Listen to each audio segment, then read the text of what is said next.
Double coup de cœur pour le Platt cette semaine. Le 21 février, c'est la Journée internationale de la langue maternelle. La ville de Sarreguemines, en partenariat avec l'Office de tourisme, vous propose une balade pleine d'anecdotes en platt. Arlette Kremer sera votre guide sur les traces de l'Art Nouveau. Pensez à vous inscrire auprès de l'Office de tourisme. Dans le Pays de Bitche, le Platt fait son show tout le week-end à la halle verrière de Meisenthal. Ça commence vendredi soir avec un café-concert d'artistes locaux. Ça continue samedi soir avec la pièce de la troupe de théâtre de Sirstal, précédée de la troupe des jeunes, qui jouent eux aussi en platt. Et ça se termine dimanche après-midi avec la pièce de la troupe de théâtre de Volminster. Le tout est organisé par la CCPB et les recettes des entrées seront reversées à des associations caritatives. Coup de cœur concert au Domino's Bar à Lemberg vendredi soir. Quentin Sauvé sera d'abord en solo pour une première partie guitare-voix. Vous le retrouverez ensuite à la basse dans le groupe Tiny Voices qu'il a intégré en juin 2024. Soirée punk rock hardcore au Domino's Bar. Ouverture des portes à 20h, entrée à prix libre. On termine cette sélection avec le film coup de cœur de la semaine au Cinéma Forum à Sarreguemines.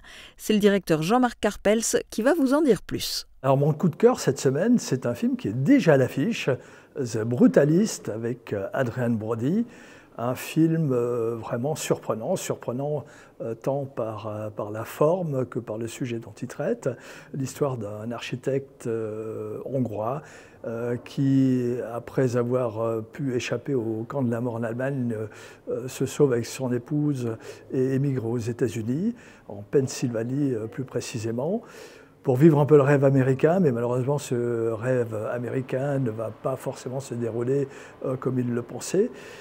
C'est un film vraiment poignant qui a été salué par la presse, par les critiques et qui est salué également par les spectateurs puisqu'il bénéficie d'une notation dithyrambique en retour.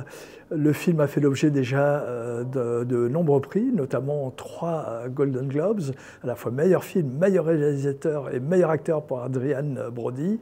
Et le film est nommé 10 fois aux Oscars. Donc, vous l'avez compris, c'est vraiment le film à ne pas rater, peut-être même le film de 2025.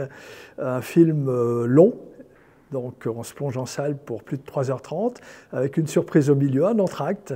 Ça ne se faisait pas très souvent les derniers temps. Mais alors vraiment, s'il y a un film à ne pas rater sur cette période, courez, allez voir The Brutalist.